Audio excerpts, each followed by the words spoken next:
kita lihat lagi artikel berikutnya. Ergelino, laporkan balik Masinton ke polisi, Pak. Ini jadi begini ya, saya selama ini kan orang bilang apapun kepada saya nggak pernah saya ladeni. ya. Ya. Tapi ini diladeni, kali Pak. ini saya mesti kasih pelajaran. Ya. Orang menyampaikan sesuatu yang nggak benar harus diurusin supaya masyarakat lihat Ini mau klarifikasi di sini, Pak. Nggak benarnya apa? Apa yang dia bilang itu nggak benar semua.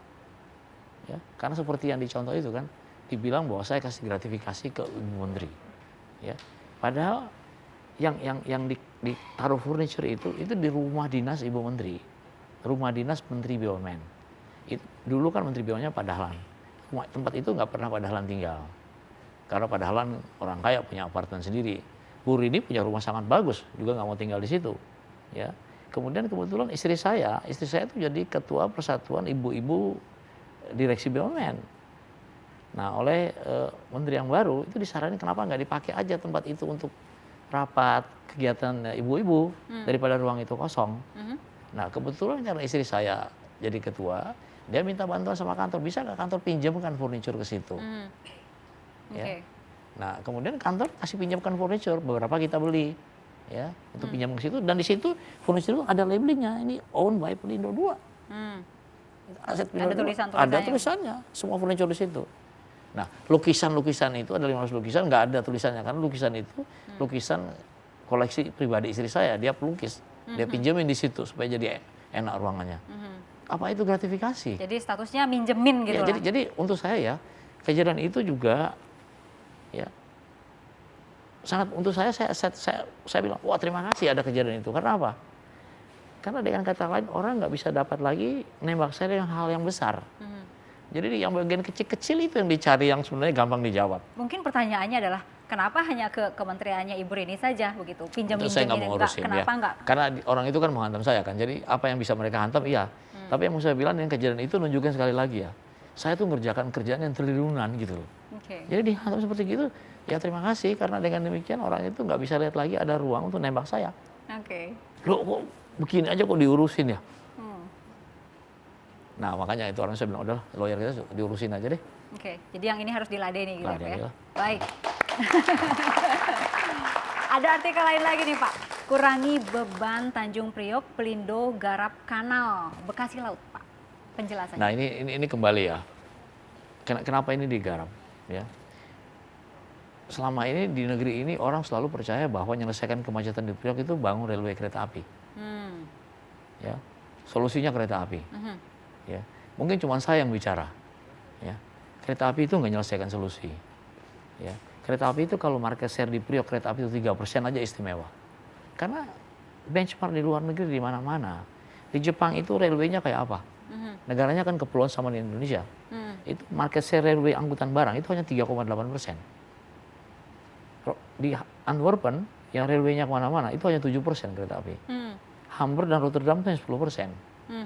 Di Jakarta kalau mau ke Priok itu mesti lewat Jatinegara, lewat Keramat, lewat Kemayoran, ya, lewat Priok, itu banyak sekali lintasan yang sebidang. Sehingga almost impossible kereta api ke Priok angkutan barang dilakukan pada siang hari. Jadi hanya window-nya itu begitu terbatas. Nah, dengan window yang begitu terbatas itu dan banyak sekali crossing sebidang, dan kemudian jarak yang diangkut itu kurang dari 250 km, karena kereta api itu bisa bersaing dengan truk kalau jarak angkutnya itu lebih daripada 300 km. Kereta api itu kan nggak bisa ngantar kontainer sampai depan rumah kita kan, mesti sampai di stasiun baru pindah. Nah itu yang bikin mahal. Nah itu bisa di kompetin dengan truk kalau jarak angkut itu lebih daripada 300 km. Hinterland kita yang paling jauh sekarang Cirebon cuma 250 km. Jadi kalau kereta api di Priok itu sampai 3% aja sangat istimewa. Nah 3% itu nggak menyelesaikan masalah kemacetan. Saya jadi ingat apa yang dibongkar oleh Menko Maritim Pak Rizal Ramli. Itu kan show kan sandiwara lah. Karena itu sandiwara juga. Karena itu jadi begini, itu ada jalan, ya. Kemudian di jalan itu ada crossing kereta api. Kita memang sediakan satu rel itu untuk sampai di dermaga. Kalau nanti KAI itu ada impor lokomotif atau gerbong bisa diturun di situ, bisa angkat ya. Nah kemudian ada bagian tengah kantor-kantor yang baru kita bongkar, itu kita repavement kembali. Nah waktu repavement kembali itu levelnya kita bisa lebih tinggi supaya kalau banjir sebagainya nggak kena barang-barang itu. Nah sehingga rel kereta api kan di bawah. Nah di situ ada crossing alat yang liwat tempat situ. Nah bagian yang tempat liwat roda alat itu yang kita kasih beton. Tapi beton itu sendiri konblok segini gede, itu bisa diangkat dengan forklift. Jadi Pak Rizal nggak usah bongkar, kalau mau bongkar Nggak usah itu pakai alat yang kita untuk angkat dengan menghancurin. forklift dibuka, kan memang bisa dibuka. jadi again ya, sandiwara. Oke. Ya. Jadi itu sesuatu yang harusnya kalau bilang ke Pak Lino, Pak, saya mau lihat ini, mau Saya bongkar, angkat, tinggal saya diangkat bantuin gitu ya. gitu, nggak usah Oke. dibongkar. Waktu itu kan katanya Pak Rizal itu melakukan ada jurus kepret Raja Wali gitu, Pak. Berasa kena kepret, Bapak? Enggak itu. Enggak. Ya. Oke. Penasaran, terakhir bincang dengan Pak Rizal Ramli kapan, Pak? Saya nggak pernah bicara. Enggak pernah? Ya. Memang tidak pernah ada rapat. Ya kalau kita kan bagian yang paling bawah, kalau nggak diundang ya gimana, masa tiba-tiba muncul muka di situ nanti Bapak diusir langsung gimana? teleponan sama Pak Sofian Jalil itu seperti mudah begitu? Bukan saya yang telepon Iya, kembali, betul. saya ditelepon Pak Sofian Jalil. Pak Sofian Jalil tahu saya waktu saya diangkat jadi direksi kan, beliau yang pilih 2009. 2009. Oke. Baik, kami kembali saat lagi. Ya.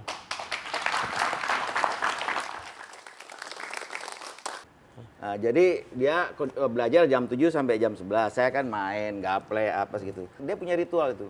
Dia bangun dari kursi, dia ambil gelas besar itu, udah gelasnya dia khusus itu. Nah, ini tiap malam dia putar itu. Heboh. Tok, tok, tok, tok, tok, gitu. Kita semua dengar itu.